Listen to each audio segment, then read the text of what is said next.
কোরআনের রং যদি দেখতে চান, কোরআনের স্বাদ যদি পেতে চান, তাহলে পারে কোরআনকে যারা বাংলার জমিনে প্রতিষ্ঠিত করতে চায় তাদেরকে সংসদ ভবনে পাঠিয়ে দেন, কোরআনের রং দেখতে পাবেন। যেই কোরআনের রং দেখেছিল হযরত আবু বকর রাদিয়াল্লাহু তাআলা আনহুর সময়ের মানুষেরা, যেই কোরআনের রং দেখেছিল হযরত উমর ফারুক রাদিয়াল্লাহু তাআলা আনহুর খেলাফতের সময়ের লোকেরা, যেই কোরআনের রং দেখেছিল হযরত উসমান রাদিয়াল্লাহু তাআলা আনহুর সময়ের লোকেরা, যেই কোরআনের রং দেখেছিল হযরত আলী রাদিয়াল্লাহু তাআলা আনহুর সময়ের লোকেরা, যেই কোরআনের রং এবং স্বাদ পেয়েছিল দ্বিতীয় ওমর হযরতে ওমর বিন আব্দুল আজিজ রহমাতুল্লাহ আলাইহির সময়ের লোকেরা। সত্যিকার অর্থে যদি কোরআনের স্বাদ পেতে চান, কোরআনকে সংসদে বসায়া দেন। জামাতে ইসলামের 2 জন মন্ত্রী আপনারা শুনেছেন না?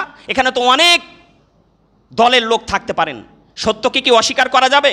2 and 2 মেকে 4, 2 আর 2 4, এটাকে পৃথিবীর কে অস্বীকার করতে পারবে?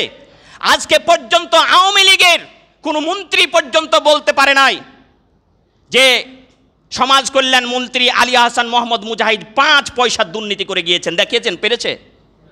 তারপরে মাওলানা নিজামী হুজুর, আরে কি মানুষ, সুবহানাল্লাহ, 5 পয়সার দুর্নীতি এখন পর্যন্ত বের করতে পারে নাই।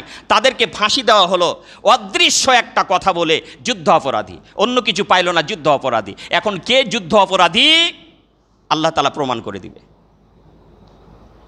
তাহলে পারে মনে রাখতে হবে, মাত্র 2 জন মন্ত্রী আপনারা উপহার দিয়েছিলেন সংসদে, তাদের কাছ থেকে 2 টাকা দুর্নীতি হয় নাই। 300 যতটি আসন বাংলাদেশে আছে, 360টি আসনের সব জায়গায় যদি এমন ধরনের ভালো মানুষকে বসায়া দেওয়া হয়, 1 টাকার দুর্নীতি হবে না। বাংলাদেশ খুব অল্প সময়ের মধ্যেই পরিবর্তন হয়ে যাবে।